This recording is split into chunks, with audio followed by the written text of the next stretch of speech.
Concept of strategic depth, میرا خیال ہے شاید ہمارے پاس یہاں ہے بھی صحیح، کانسیپٹ آف اسٹریٹجک ڈیپتھ جو ہے وہ ہمیں ہمیشہ جو ہے ہمارے ذہن میں یہ رہا ہے کہ ہمیں یہ ملے. یہ بڑا کنٹروورشل ایک کانسیپٹ ہے کہ جی ہمیں کہاں تک اس کی ضرورت ہے، لیکن اس پالیسی کو ہم فالو کرتے رہے ہیں. میں ذرا واپس آتا ہوں اس بلیک بورڈ پہ تھوڑا سا اس کو مزید کرنے کے لیے کہ یہ ہمارا بنیاد ہے بیسکلی، ٹو فرنٹ وار نہ ہو. اب یہاں تک طالبان بھی آئے، کہا جاتا تھا پاکستان کے حامی ہیں، ان سے خطرہ نہیں ہے. 9 ستمبر کے بعد یہ جو ہماری پالیسی تھی، یہ جو ہم یہاں سے چلاتے آ رہے ہیں، کوشش کرتے آ رہے ہیں، یہ ساری سر پہ کھڑی ہو گئی کیونکہ طالبان کی چھٹی ہو گئی. جب طالبان کی چھٹی ہوئی تو پاکستان پہ دباؤ آئے کہ جی یہ ان لوگوں کو آپ ہی نے بنایا تھا، تو ہمارے پہ پریشر آیا. اور جب ہمارے پہ پریشر آیا تو امریکہ نے اور مغربی ممالک نے جب طالبان کو اور القاعدہ کو ایک ساتھ نتھی کر دیا کہ یہ دونوں ایک ہی ہیں، تو پاکستان جو تھا وہ اب پریشر میں آ گیا.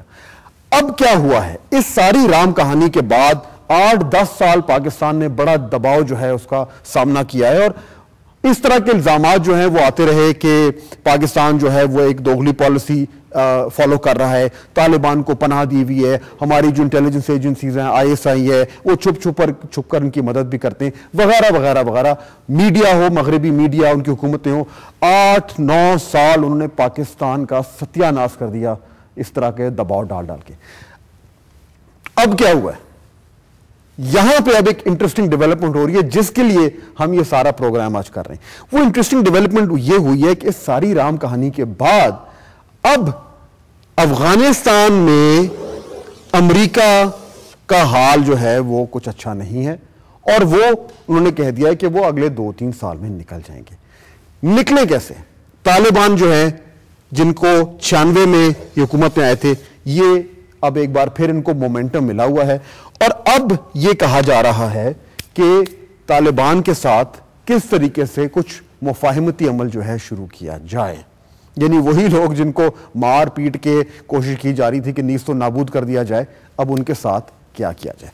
یہاں پہ آج ہم کھڑے ہیں، اور اس سارے قصے کے بعد جو لنڈن کانفرنس ہوئی ہے حال ہی میں، اس میں ایک بڑی میجر پالیسی شفٹ سامنے آیا ہے، اور وہ یہ ہے کہ سارے مغربی ممالک نے یہ کہا ہے کہ اب ہم طالبان کو کسی طریقے سے مذاکرات کے عمل میں شامل کریں. اب وہ ملا عمر کی حقانی کی بات تو نہیں کر رہے، لیکن بات شروع ہو گئی ہے.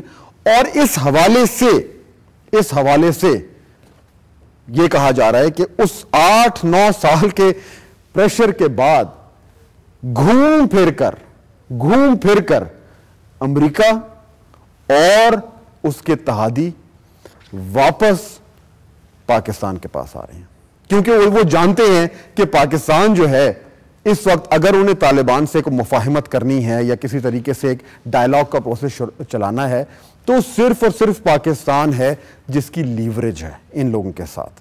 تو اب پاکستان از بیک ان سینٹر سٹیج، اور اسی لیے شاید یہ کہنا غلط نہ ہوگا کہ 2001 کے بعد جو پاکستان کا اثر و رسوخ وہاں سے نکلا تھا افغانستان سے، 2010 میں پاکستان ایک بار پھر افغانستان کی گیم میں واپس آ گیا ہے. اس کا مطلب کیا ہے؟ میں چند انٹرسٹنگ چیزیں آپ کو دکھاتا ہوں.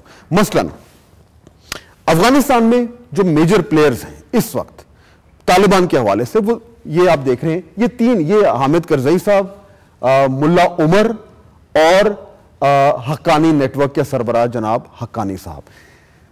کرزئی جو ہیں ان کا تو خیر ان پہ بات آج ہم نہیں کریں گے کیونکہ ان پہ کافی بات ہو چکی ہے، بٹ یہ 2 جو لوگ ہیں ان کے بارے میں کہا جا رہا ہے کہ یہ جو ہیں ان کو پاکستان جو ہے وہ شیلٹر دیتا ہے، ان کے خلاف ایکشن نہیں کیا وغیرہ وغیرہ. امریکہ کہتا ہے کہ ان کے یہ سب سے بڑے دشمن ہیں. لیکن اب یہ کہا جا رہا ہے کہ اگر حقانی نیٹ ورک، حقانی صاحب سے یا شاید ملا عمر سے بھی اگر بات چیت کرنی پڑی تو پاکستان کو انوالو کرنا پڑے گا. اب یہ جو ساری پالیسی ہوئی ہے، اس میں جس طریقے سے لندن کانفرنس میں ایک تبدیلی آئی ہے، آرمی چیف پاکستان کے general Ashfaq Parvez Kayani NATO meeting کے لیے گئے، برسلز ان کا جو ہیڈ کوارٹر ہے، پچھلے مہینے، اور وہاں پہ انہوں نے جا کے اور یہ بات چیت انہوں نے کی. انہوں نے بتایا وہاں کے جتنے بھی لیڈرز تھے ان کو کہ پاکستان کی یہ پالیسی ہے، پاکستان جو ہے وہ یہ میڈیشن کر سکتا ہے، اور پورا ایک اپنا جو موقف تھا کہ ہمارا کیا انٹرسٹ ہے اس میں، وہ ان کے سامنے بیان کیا.